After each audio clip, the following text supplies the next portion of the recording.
রাজ্য police RSS এর দখলে, রাজ্য পুলিশ আরএসএস এর দখলে। মমতা বন্দ্যোপাধ্যায় খুব সুচতুরভাবে 2011 সালের পর থেকে পয়জন করেছেন পুলিশের মধ্যে, আরএসএসকে অনুমতি দিয়েছেন তাদের লোকেদের ঢোকাবার জন্য।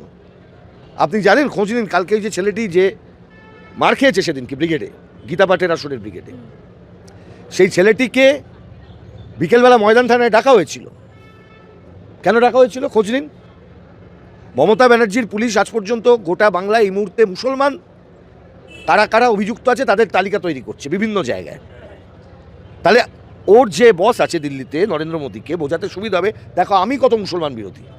এখন মমতা ব্যানার্জি নিজেকে মুসলমান বিরোধী, মুসলমানদের প্রতি ঘৃণা, এটা ওকে দেখা। দেখুন, কারুর প্রতি ঘৃণা দেখানোর জন্য রাজনীতি নয়।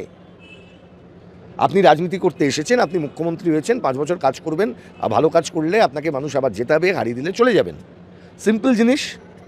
আপনি নাগরিক হয়ে যাবেন, আপনি মুখ্যমন্ত্রী থাকবেন না।